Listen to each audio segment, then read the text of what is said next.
नमस्कार, मैं अविनाश सैनी। अमेरिकी राष्ट्रपति के चुनाव में इस बार डोनाल्ड ट्रंप एक बार फिर से राष्ट्रपति बनने में सफल हुए हैं और उन्होंने भारतवंशी कमला हैरिस को ज़बरदस्त मुकाबले के बावजूद बहुत ही बड़े मार्जिन से उनको हराया है। अगर हम टोटल वोट्स जो हैं उनकी बात करें तो 538 वोटों में से 312 जो इलेक्टोरल वोट है वो ट्रंप को मिले हैं और कमला हैरिस 226 सीट तक ही सिमट गई हैं। इस चुनाव में जो सबसे बड़ी बात हुई है वो ये है कि 7 स्विंग स्टेट्स हैं अमेरिका के, उनमें सब में ट्रंप को बढ़त मिली है और एक ऐतिहासिक जीत इसको कह सकते हैं। 2 तरह से ट्रंप ने इतिहास रचा है।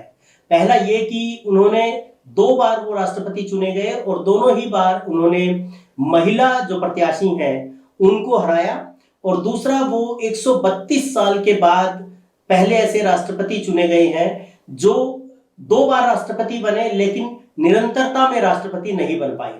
2016 के चुनाव में उन्होंने हिलेरी क्लिंटन को हराया था और उसके बाद जो चुनाव हुआ उसमें वो जो बाइडेन से हार गए और इस बार फिर वो 2024 में वो दोबारा उन्होंने जीत हासिल की और 20 जनवरी 2025 को वो राष्ट्रपति पद की शपथ लेंगे और नए राष्ट्रपति अमेरिका के बनेंगे। तो डोनाल्ड ट्रंप ने बहुत सारे वायदे अपने चुनाव प्रचार के दौरान किए थे, बहुत सारी बातें उन्होंने कही थी। उसके आधार पे ये लगता है कि अमेरिकी जो नीतियां हैं दूसरे देशों के लिए भी और अमेरिकन्स के लिए भी, उनमें एक बड़ा बदलाव आने वाला है। इस बदलाव का असर भारत पर और भारत के जो आसपास के देश हैं उन पे कितना पड़ेगा, इसी पे हम आज की बातचीत करेंगे हमारे खास प्रोग्राम बियॉन्ड द बाउंड्रीज में। और हमारे साथ बातचीत करने के लिए हैं शंभू भद्रा जी, जो हरिभूमि दैनिक के संपादक हैं और फॉरेन और इकोनॉमिक जो अफेयर्स हैं उनके जानकार हैं। शंभू जी नमस्कार, स्वागत है आपका। आपके सभी दर्शकों को नमस्कार जी। शंभू जी, डोनाल्ड ट्रंप तमाम जो भविष्यवाणियां थी उनको निरस्त करते हुए फिर से राष्ट्रपति चुने गए हैं।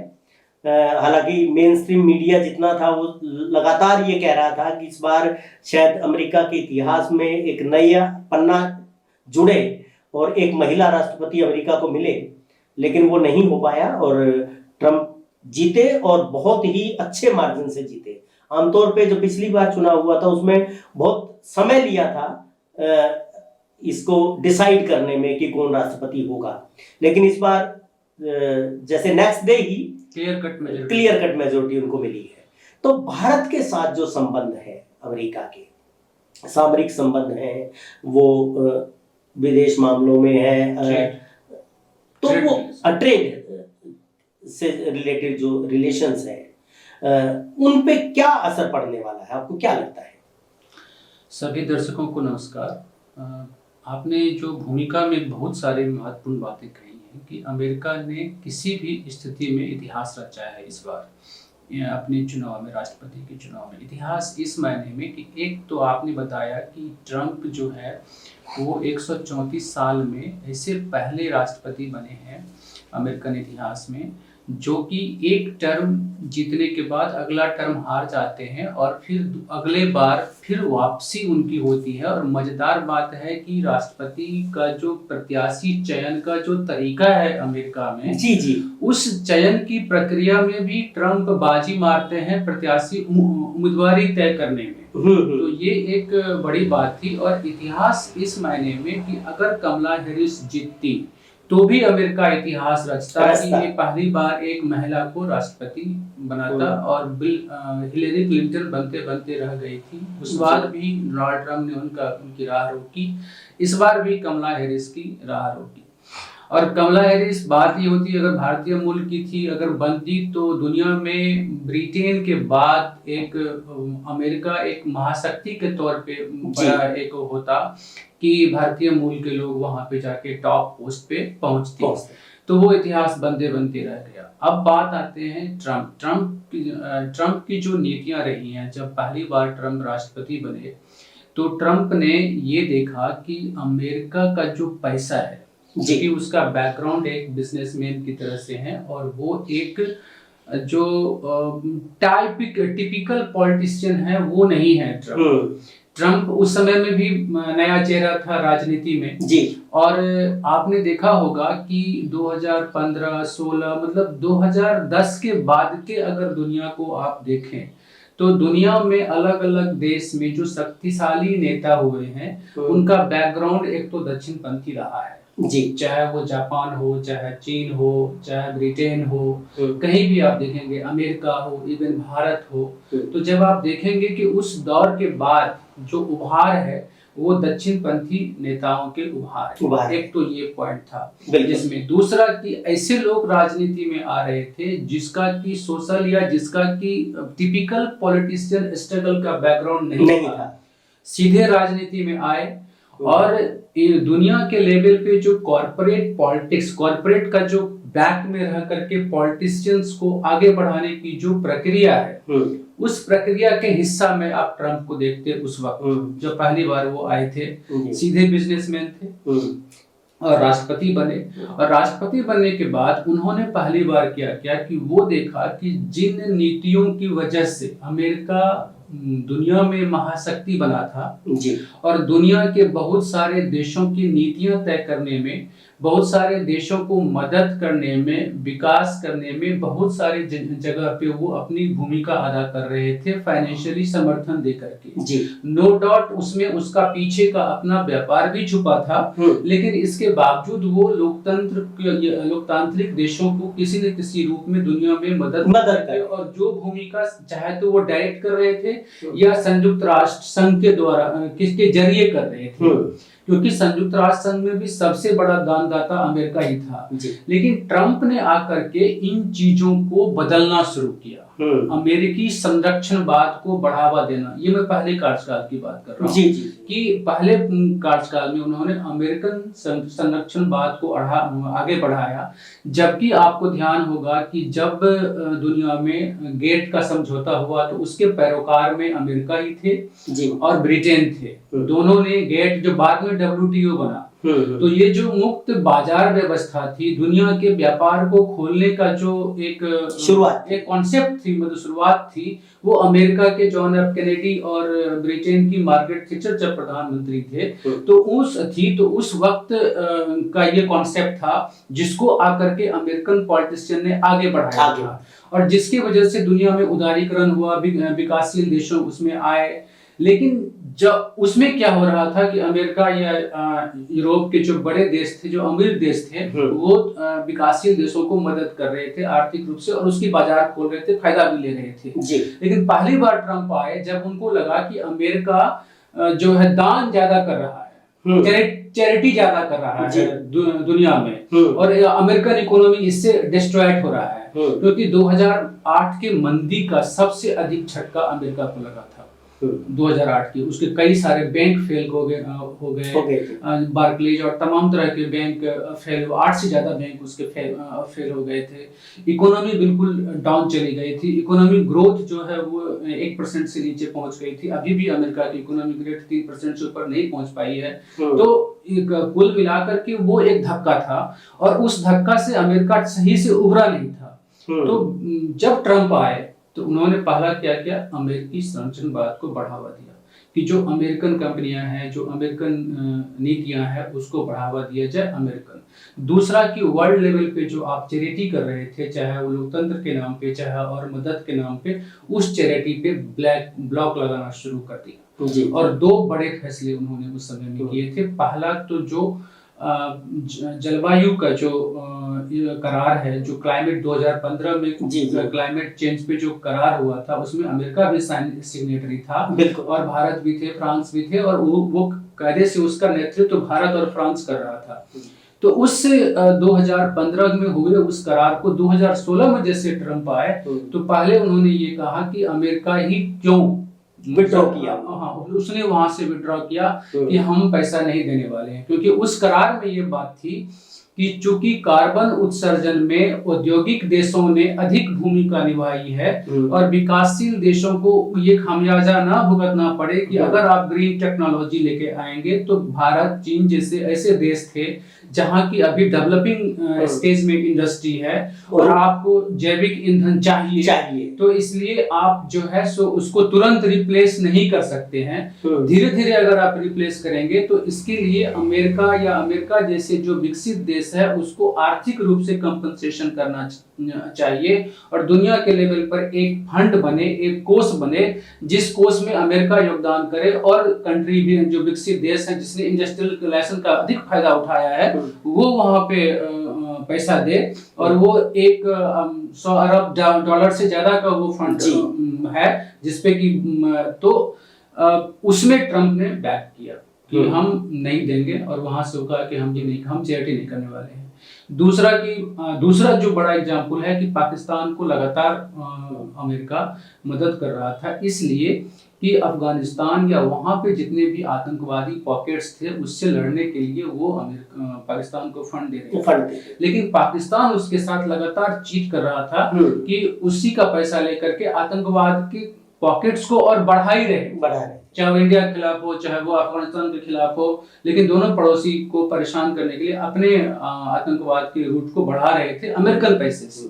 तो अमेरिका को ये बुरा लगा और ट्रंप ने उनका जो डोनेशन है उसको कम कर दिया, कुछ महीने में बहुत कम कर दिया और उसका तो एक संरक्षणवाद को बढ़ावा दिया। ये पहले टर्म की बात है। जो अफगानिस्तान के अंदर जो अमेरिकन मिलिट्री थी उसकी वापसी का फैसला भी मुझे लगता है कि उसी समय पे लिया गया। बिल्कुल, उसके वहां से वो ये था ट्रंप का ये था सोचना, हालांकि तब वो चले गए थे, लेकिन ट्रंप का ये सोचना था कि पूरे पश्चिम एशिया में और खाड़ी देशों के बीच में जो अमेरिकन मिलिट्रियन सिस्टम जो वहां पे बेस बना हुआ है, वहां पे कैंप कर रहे हैं, वहां के लोगों को सुरक्षित रखने के लिए अमेरिका क्यों पैसा लगा, तो हम अपने सैनिकों की जान क्यों जोखिम में डालें। और बड़ी बात है कि इन ऑपरेशनों में अमेरिका के 40-50 हजार से अधिक सैनिक कई वर्षों में 2-3 दशक में मर चुके हैं।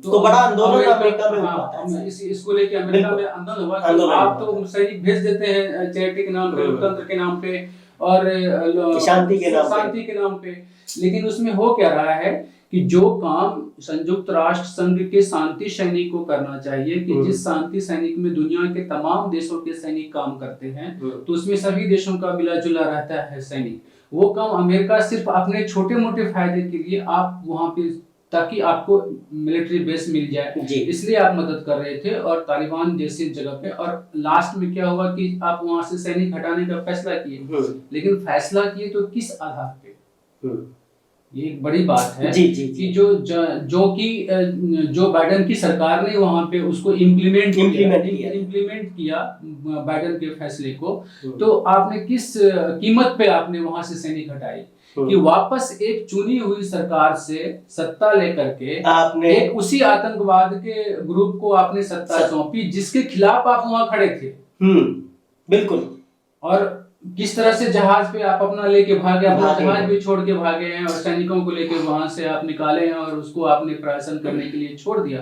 तो इससे भी अमेरिका की छवि कोई अच्छी नहीं बनी थी कि आप तालिबान को वापस अफगानिस्तान को तालिबान के हवाले करने जा रहे हैं कि एक मतलब आप मानवता की रक्षा के नाम पे, लोकतंत्र की रक्षा के नाम पे, अफगानिस्तान की रक्षा के नाम पे आप वहां सैनिक बेस बनाए हुए थे, अपने आर्मी रखे हुए थे और एक चुनी हुई सरकार को चलने दे रहे थे, करजई की सरकार चल रही थी। और एक समय ऐसा आया कि आप उन्हीं सरकारों को गिरा करके उन्हीं आतंकियों के बीच को आपने अफगानिस्तान सौंप के वहां से जान बचा के भागे। तो कुल मिला के संरक्षणवाद का जो अमेरिका का जो की नीति थी उसको ट्रंप ने बढ़ाया था। और उसमें दूसरा एक जो इशू ये था कि वीजा के इशू, ये अमेरिका में कौन काम करेगा, जब अमेरिकन फर्स्ट की बात आप कर रहे थे ट्रंप, तो कौन काम करेगा, तो उस लिहाज से आपने ये देखा कि यहाँ पे मैक्सिकन्स ज्यादा हैं, इंडियंस ज्यादा है, चाइनीज ज्यादा है, दूसरे मुल्क के नागरिक हैं जो यहाँ पे ज्यादा काम कर रहे हैं और यहाँ धीरे धीरे करके नागरिकता ले लेते हैं।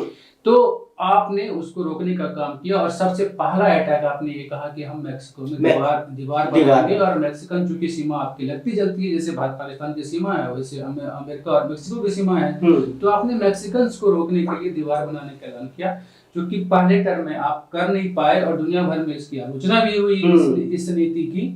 लेकिन अब जब दूसरी बार फिर वापस चुन के आए हैं तो अब दुनिया भर में ट्रेड के सवाल हैं, अमेरिकन संरक्षणवाद के सवाल है और वीजा के सवाल है। अब सवाल जी, भारत पे क्या असर पड़ने वाला है? पिछली बार जब हुआ था तो जो ट्रेड की जो उस समय पे जो समझौते हुए थे तो उसमें भी कुछ फेरबदल हुए थे।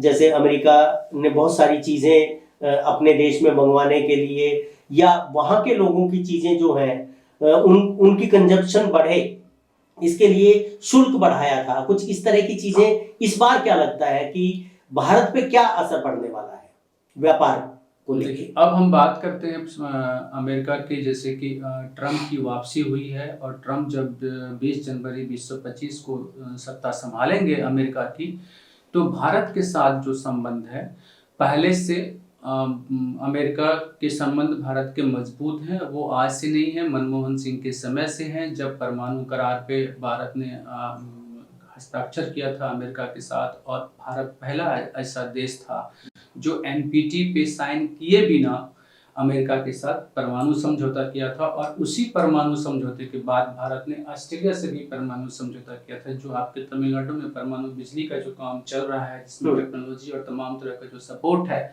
वो अमेरिका और ऑस्ट्रेलिया जैसे देशों से आपको मिलता है जी। तो यानी कि हमारे संबंध पहले से बेटर हैं, चाहे अमेरिका में सरकार रिपब्लिकन की हो चाहे सरकार डेमोक्रेट की हो। और एक समय ऐसा आया कि जैसे डेमोक्रेट के साथ भारत के रिश्ते ज्यादा बेहतर लगते थे, क्योंकि आपको जॉर्ज बुश के पहले के कार्यकाल को देखिए तो उस कार्यकाल के बाद जैसे क्लिंटन की सरकार आई थी, बाद में बराक ओबामा की सरकार आई थी, वो सारे डेमोक्रेट थे। और डेमोक्रेट की सरकार के समय में भारत के संबंध बेहतर रिपब्लिकन। लेकिन जब ट्रम्प आए तो हुआ है क्या कि जैसे ग्लोबलाइजेशन से, मुक्त बाजार व्यवस्था से अमेरिका प्रभावित हुआ है, दुनिया के भारत जैसे देश भी प्रभावित हुए हैं। आपको मैं 1990 में ले जाना चाहता हूँ थोड़ा सा। 1991 में जब भारत ने उदारीकरण किया, शुरुआत करी, गेट पे समझौता किया, आपने अपना बाजार खोला जी। उस वक्त क्या था कि चीन सामान लेके तैयार था, अमेरिका अपने नीति के तौर पे तैयार थी, उनकी कंपनियां तैयार थी, लेकिन भारत तैयार नहीं था। अपने उत्पाद को लेके, अपने प्रोडक्ट को लेके तैयार नहीं थे। आपको चूंकि दिक्कत थी, आप इकोनॉमिकली फंसे हुए थे, तो आपने अपने बाजार को ओपन कर दिया कि बाहर से पैसा आएंगे, यहाँ इन्वेस्टमेंट होगा तो भारत में ग्रोथ बढ़ेगी। उसका फायदा भी हुआ आप उदारीकरण का। तो उस वक्त क्या हुआ कि उस उदारीकरण का सबसे अधिक लाभ किसको मिला? चाइना, क्योंकि आप तैयार थे सामान लेकर और सस्ते माल को डंप करना था दुनिया में, उसने डंप किया, उसका फायदा उठाया। और उसमें भारत जैसे देश तो पीछे ही, साथ के साथ अमेरिका भी पीछा। अमेरिकन इकोनॉमी पे जापान का कंप्लीटली होल्ड था, चाहे ऑटो इंडस्ट्री हो चाहे इलेक्ट्रॉनिक इंडस्ट्री हो, कंप्लीट जापान के प्रोडक्ट वहां पे जाते थे। चीन ने उसको धीरे धीरे रिप्लेस करना शुरू किया।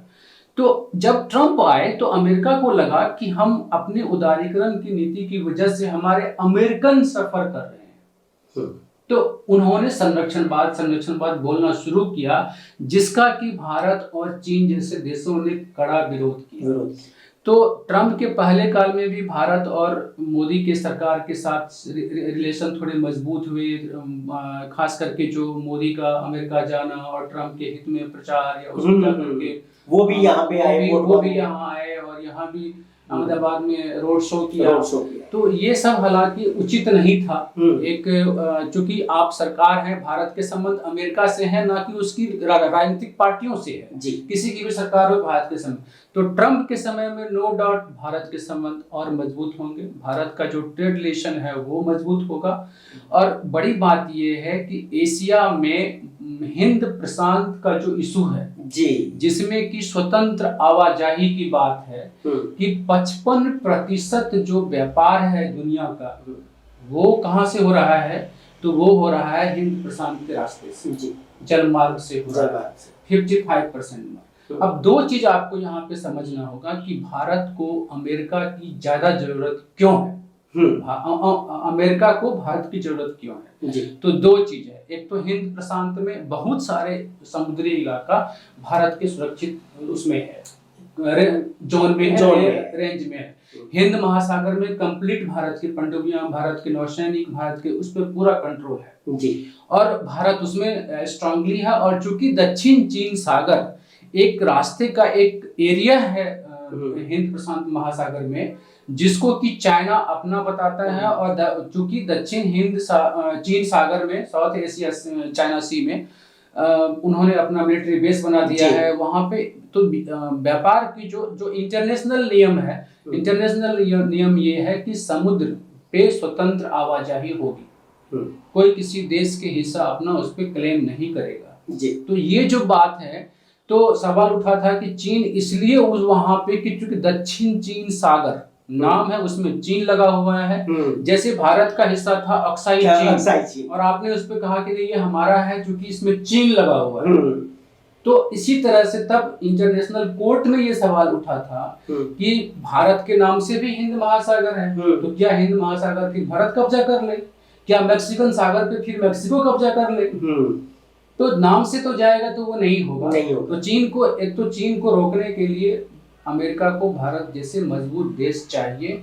तो इसीलिए हिंद प्रशांत की नीति में अमेरिका को भारत की जरूरत है। और इसीलिए जो क्वाड 4 ग्रुप का जो देश का जो ग्रुप बना है, जिसमें जापान है, भारत है, ऑस्ट्रेलिया है और आपका अमेरिका है। तो ये जो 4 कंट्री है, ये कंट्री जापान के भी हित टकराते हैं चीन से, ऑस्ट्रेलिया के भी हित टकराते हैं चीन से, इसीलिए इस ग्रुप में आए हैं। तो अमेरिका को एक तो ये हो गया। दूसरा एक महत्वपूर्ण चीज है जिसपे मैं आपको प्रकाश डालना चाहूंगा, वो है अरब सागर और लाल सागर। आपको जान के आश्चर्य होगा कि पिछले 3 दशक में भारत के नौसैनिकों ने इतना कवर कर लिया है अरब सागर को और लाल सागर को कि आज अमेरिका को भी अपने जहाज वहां से मुक्त करवाने हैं किसी आतंकी लुटेरों से तो वो भारत की तरफ देखता है। इतनी भारत की वहां पे स्ट्रांग होल्ड हो गया है अपने नौसैनिकों की, इतने अड्डा बना रखे हैं, उनको उस इलाके के चप्पे चप्पे का पता है। बिल्कुल। तो इसीलिए आपने देखा होगा कि इजराइल और जो संघर्ष बढ़ता है तो हुती जब अटैक करता है तो भारतीय जाके बचाता है। आप अगर खबरों में देखते होंगे, बिल्कुल भारत ने पाकिस्तान के लोगों को बचाया, इंडोनेशिया के लोगों को, मतलब अलग अलग कंट्री के लोगों को बचाया। बिल्कुल। और बाकी की जो 45% ट्रेड है ना, वो जो समुद्री ट्रेड है, वो इलाका वो है अरब सागर और लाल सागर। तो उसमें भारत का के नौसैनिक सुरक्षा चाहिए। इसीलिए अमेरिका को आपको अपने ट्रेड को सुनिश्चित करने के लिए भारत चाहिए। वहां वो चाइना से बात नहीं बनेगी। बिल्कुल। तो और दूसरे के पास इतनी ताकत नहीं। बड़ी बात ये है कि चाहे आप जापान को ले लें, चाहे ऑस्ट्रेलिया को ले लें, तो उन देशों के पास सैन्य इतनी मजबूती नहीं है कि वो आकर के उनकी हेल्प कर, पैसा बेशक हो उनके पास, लेकिन एक्सपीरियंस नहीं है। तो इसलिए चाहिए। तो दूसरा, चाइना जिस तरह से उभरती हुई अर्थव्यवस्था भी है और पूरी दुनिया में अभी वो एक महाशक्ति के तौर पे उभर रहा है चाइना, तो उस पे कंट्रोल करने के लिए भी अमेरिका को अपने कुछ मित्र देश चाहिए जिनमें भारत सबसे है। और भारत इसीलिए वायबल भी है कि भारत में एक तो लोकतंत्र है, तो आपको लोकतंत्र आप जेल करते हैं, भारत से आपकी वो बनती है। दूसरा कि भाषा के लेवल पे अंग्रेजी भारत स्ट्रांग है। भारत की जो बिजनेस इकोनॉमी है वो मान लीजिए कि अंग्रेजी है, तो आपको अमेरिका और भारत को बड़ा ये करता है। तीसरा कि मेन पावर है कि भारत से आपको बहुत सारे मेन पावर मिलते हैं ड्यू टू अंग्रेजी की वजह से आपको। तो अमेरिकन इकोनॉमी को ग्रोथ करने में इंडियन का एक रोल है बड़ा। तीसरा चौथा चीज है कि जो हाई एंड टेक्नोलॉजी है, जिसमें कि आपका मिसाइल हैं, आपके अस्त्र हैं, शस्त्र हैं, गोला हैं, बारूद हैं, आपके एक से एक फाइटर प्लेन है, तो भारत इस समय में इसका सबसे बड़ा खरीदार है। इसीलिए आपको रूस को भी देखिए भारत की जरूरत है, फ्रांस को भी भारत की जरूरत है, इजराइल को भी भारत की जरूरत है, और अमेरिका को भी भारत की जरूरत है, ब्रिटेन को भी भारत। और भारत ने क्या किया है कि सबके जो अच्छे चीज है उसको अपने सैन्य बेड़ा से जोड़ा है और उसका इंडिजीनियस फॉर्मेट भी शुरू किया है। भारत ने जैसे तेजस बनाया और इस तरह की चीजें बना करके आप दुनिया में दूसरे देश को भी सप्लाई करने के मूड में आ गए हैं कि आप उनसे अच्छी चीजें ली आपने टेक्नोलॉजी के लेवल पे, और इवन कि आपका जो इसरो है, जो स्पेस टेक्नोलॉजी है, जिसमें अमेरिका ने सब दिन भारत को परेशान किया, रूस से क्रायोजेनिक इंजन नहीं लेने दिया आपने, तो अमेरिका हमेशा भारत के हितैषी थे, ऐसा नहीं थे। और ये चीज आपने ट्रम्प के पहले कार्यकाल में भी देखा कि उन्होंने इंडियंस के वीजा को रोका। हाँ जी, उसने अपने लेवल पे इंडिया को परेशान भी किया था। ये चीज भी हमको नहीं भूलना चाहिए। हाँ। कि हम अमेरिकी फर्स्ट के चक्कर में उसने इंडियन बहुत सारी चीजों को रोका था। तो वो चीज जो है ना कि दोहरी चीज, जो मुझे सूट करता है वहां ठीक है, जहां सूट नहीं करता। तो ट्रेड के लेवल पे अमेरिका को दिक्कत ये है कि उसको चाइना से ये डर है कि चीन के जो सस्ते माल है कहीं वो अमेरिकन इकोनॉमी को या अमेरिकन चीजों को ध्वस्त ना कर दे। इसीलिए वो चाहते हैं कि एक मैन्युफैक्चरिंग हब चीन से ज्यादा बड़ा कहाँ खड़ा हो सकता है, तो वो इंडिया दिखता है। बिल्कुल। और अमेरिका और यूरोप की जो इकोनॉमी है उसमें अगर आप देखेंगे तो वो ब्रेड बटर इकोनॉमी जो बोलते हैं उसमें कि वहां पे हाई एंड टेक्नोलॉजी पे काम हो रहा है जी। वहां पे जो मैन्युफैक्चरिंग का जो बेस है वो लगभग रिप्लेस है। वो अपने नागरिक को वहां पे वो कपड़ा नहीं बनाते हैं, वहां पे वो साबुन नहीं बना रहे हैं, वहां पे इन चीजों से वो दूर हो रहे हैं। इवन कॉल सेंटर सारे, हाँ। और उन्होंने ये भी 1976 के आसपास अगर ध्यान हो तो तुर्की और चीन सब ऐसे देश थे, जबकि यूरोप में ये चर्चा हुई थी कि हम वो खेती नहीं करेंगे जिसमें अधिक पानी लगता हो। देखिए बहुत वो 80 के दशक से पहले सोच रहे हैं, 70s के दशक में सोच रहे हैं कि हम वो चीज की खेती करेंगे जिसमें पानी नहीं लगेगा। तो उसने क्या किया कि हरित क्रांति के नाम पे धीरे धीरे चावल और गेहूं की खेती भारत जैसे देशों में रिप्लेस किया। और उस वक्त पश्चिम के इस जो कूट चाल जो है इसको चाइना और टर्की ने समझा था। तो चाइना ने भी क्या किया कि अपने कंट्री में, और टर्की ने भी क्या किया अपने कंट्री में, गेहूं और चावल की ज्यादा खेती नहीं होने दी, पानी का संरक्षण किया उसने अपने लिए। लेकिन भारत फंस गया, या मैक्सिको फंस गया, ब्राजील फंस गया, ऐसे बहुत सारे ऐसे कंट्री, दक्षिण अफ्रीका फंस गया कि हम अपने यहाँ हरित क्रांति करेंगे, हमें अनाज की दिक्कत थी। तो हमने क्या किया कि अपने जिस भी फसल में पानी कम लगता था उसको छोड़ दिया हमने, और चावल और गेहूं पे फिक्स हो गए। तो हुआ ये क्या कि आप आज जिसकी मिलेट्स की बात कर रहे हैं, तो उन सारे अपने अनाज को आपने पॉकेट से हटा दिया, और आप दो खेती, तो आपका जो रकबा था उसमें गेहूं का आप अंबार लगा दिया आपने। बिल्कुल। आपने उसमें अमेरिकन का फायदा ये था कि जो पेस्टिसाइड इंडस्ट्री उसकी है, बीज इंडस्ट्री जो उसकी इंडस्ट्री है, और मतलब एग्री इंडस्ट्री में जो टेक्निकल साइड थे वो भी स्ट्रांग हो रहा था उसका। तो उसमें उसका पूरा फायदा था। भारत को अपने विवेक से काम करना चाहिए था कि हमें कितना करें कितना नहीं करें, हरित क्रांति को किस रूप में हम आगे ले जाएंगे, किस रूप में आगे हम बढ़ाएंगे। तो ये भारत की नीति होनी चाहिए, लेकिन ऐसा नहीं हुआ, और उसका दुष्परिणाम है कि आज देखिए, असल में उस समय पे ऐसा लगता है कि भारत की जरूरत अपनी भी थी, क्योंकि भारत में जनसंख्या जितनी है उसके जो उसकी जरूरतें थी जो खाने पीने की, वो उस समय पे पूरी नहीं हो रही थी। आप देखें कि जिस समय पे शास्त्री जी प्रधानमंत्री थे तो उन्होंने नारा दिया था जय जवान जय किसान का, और ये कहा था कि भारत के सारे लोग खाना खा सके, इसके लिए जो संपन्न लोग हैं उन्हें एक टाइम का खाना छोड़ना चाहिए। तो ऐसी स्थिति से भारत निकला था। तो मुझे लगता है कि उसको आत्मनिर्भर बनने की जरूरत थी, तो अपनी जरूरतों की वजह से हम इस ट्रैप में फंस गए। तो मैंने यहाँ पे ये कहा कि भारत को अपने विवेक का इस्तेमाल करना चाहिए था कि आप हरित क्रांति को अपनाते, लेकिन अपने देशों की स्थिति को देखते हुए अपनी जरूरत के हिसाब से। बिल्कुल। आज आप 4 लाख टन गेहूं का बफर स्टॉक लेके बैठे हुए हैं, जिसकी इंटरनेशनल मार्केट में बहुत प्राइस नहीं है। लेकिन आप जब 1 किलो चावल धान उगाते हैं, जिसके चावल बनते हैं, तो उसमें 300 लीटर पानी की खपत है।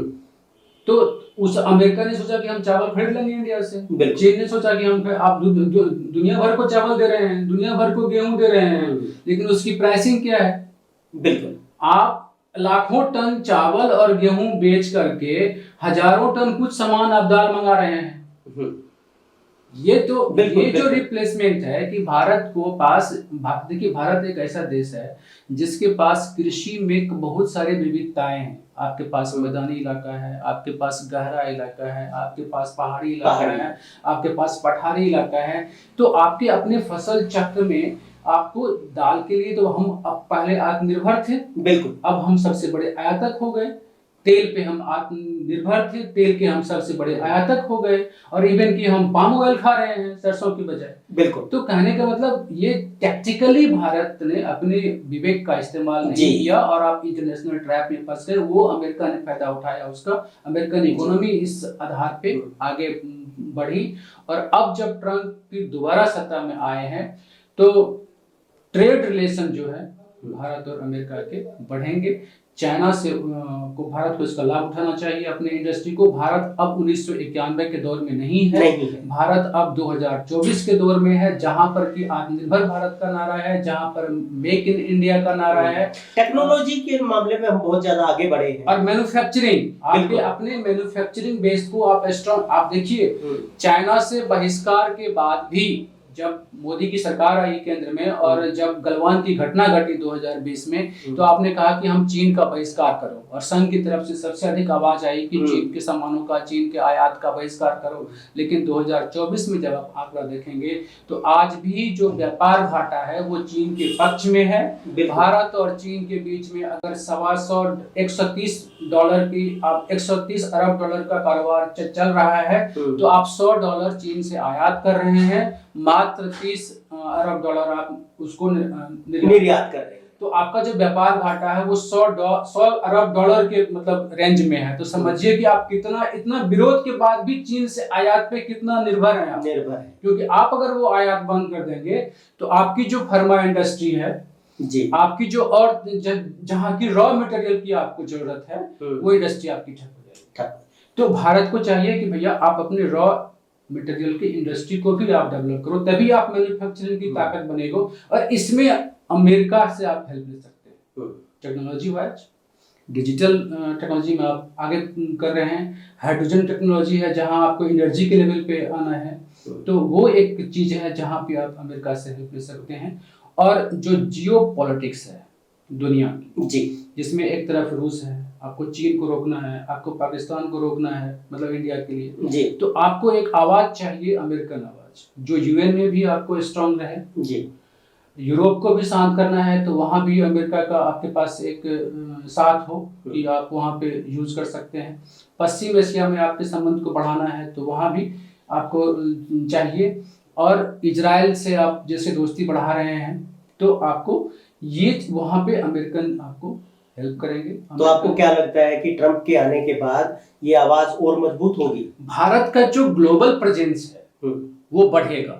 जैसे ट्रंप के साथ शासन काल में अगले 4 साल में भारत का ग्लोबल प्रेजेंस बढ़ेगा। और मुझे लगता है कि ये बहुत ही सुनहरा अवसर है कि भारत को इसका फायदा उठाना चाहिए उन परिस्थितियों का। आपको अपने ट्रेड के लिए अब केवल यूरोप पे निर्भर रहने की आवश्यकता नहीं है। आपको अफ्रीकन जो कल तक बंद बाजार थे जी, उन बाजारों की तरफ आप आगे बढ़ाइए। जैसे अफ्रीकन में 55 देश अफ्रीकी महादेश में है बिल्कुल, और बड़ा बाजार है वहां पे हमारी एयरटेल जैसी कंपनियां हैं, बहुत सारी रिलायंस जैसी कंपनियां हैं, ओएनजीसी है, बहुत अच्छे काम कर रही है। भारत को अब उन पॉकेट्स में जाना चाहिए। चाहे जिस तरह से चीन ने अपना हर जगह अपनी पेट बढ़ाई है, तो भारत के लिए मौका है। वैसे ही 2 और जिक्र कर देता हूँ। जैसे एशिया में आप आएंगे तो जो पश्चिम एशिया का इलाका है, पहाड़ी इलाका है, यहाँ ओपन मार्केट है। आप यहाँ पे एनर्जी सेक्टर में अपने आप को स्ट्रॉन्ग कीजिए, और कर भी रहा है तो वहां पे आपको और मौका मिलेगा। इसको अमेरिकन जो कमियां है, क्योंकि अब अमेरिका संरक्षणवाद की तरफ बढ़ेगा तो दुनिया में आपको पेनिट्रेट करने के लिए आप बैठे रहिए। जहां जहां से वो भाग रहा है, मतलब आप अपनी, चाहे वो अच्छा आपके पास सामरिक स्ट्रॉन्ग है, आप बिल्कुल आप सैनिक रूप से कहीं भी जा सकते हैं, चाहे जल न थल न, कैसे भी जा सकते हैं। तो आप छोटे मुल्क को संरक्षण दीजिए और अपने व्यापार को बढ़ाइए। जो काम पहले अभी चीन कर रहा है, पहले अमेरिका ने किया जी। अब आपके पास मौका है कि चूंकि चीन और भारत के साथ प्लस पॉइंट क्या है कि चीन की विश्वसनीयता दुनिया में अच्छी नहीं है। चीन से लोग डरते हैं दूसरे देश। छोटे देशों को लगता है कि वो हमारी इकोनॉमी को खा खा जाएगा। और जैसे एग्जाम्पल है भी, पाकिस्तान की है, मलेशिया है, अफ्रीकन श्रीलंका में श्रीलंका है, अफगानिस्तान, सॉरी अफ्रीकन बहुत सारे, नाइजीरिया से लेकर कई सारे कंट्री है जहाँ की लोग आप उससे मुक्ति चाहते हैं, चीन से। भारत के साथ विश्वसनीयता ये है कि भारत अगर आपकी मदद करेगा, आपकी यहाँ इकोनॉमी का अपना काम करेगा आर्थिक रूप से, तो आपको सैन्य रूप से परेशान नहीं करेगा। तो भारत के पास एक, भारत की जो विश्वसनीयता है, जो क्रेडिबिलिटी है वर्ल्ड लेवल पे, वो बेहतर है। तो इस वक्त अमेरिकी संरक्षणवाद के बढ़ने के दौर में भारत को अपना ग्लोबल प्रेजेंस, भारत को अपना ट्रेड, भारत को अपनी इकोनॉमी को स्ट्रॉन्ग करने का एक बेहतर अवसर मिलेगा। और आई थिंक अभी का जो टीम है टीम इंडिया ने, मोदी टीम में जो आप अगर देखेंगे तो पीएम मोदी से लेकर के जयशंकर जैसे विदेश मंत्री आपके सामने है, तो आप निश्चित रूप से इस चीजों को और स्ट्रॉन्ग करेंगे, मजबूत करेंगे और इंडियन इकोनॉमी को आगे, जो आप विकसित भारत का सपना देखते हैं, उसमें केवल ग्लोबल, केवल घरेलू डोमेस्टिक इकोनॉमी से आपकी बात नहीं बनेगी। आपको इंटरनेशनल लेवल पे अपने बाजार तैयार करने पड़ेंगे और वो बाजार तैयार करने की आपके लिए 4 साल बढ़िया मौका है। जी, एक सवाल जो सबसे बड़ा उठता है वो सवाल है वीजा का। अभी वीजा को लेके बहुत सारी प्रॉब्लम्स कनाडा के साथ हमारी बनी, ऑस्ट्रेलिया के साथ बनी, यूके के साथ भी है, और ट्रंप ने पिछले टर्म में जो वीजा में दिक्कतें आई थी, और अभी भी जो अमेरिकन फर्स्ट का नारा है, तो उसमें अमेरिका के हित जो है वो इम्पोर्टेंट है, अमेरिका के युवाओं को जॉब ज़्यादा कैसे मिले वो इम्पोर्टेंट है। तो उसमें क्या वीजा की कुछ दिक्कतें हमें आने वाली हैं या इसका कुछ सोल्यूशन निकलेगा?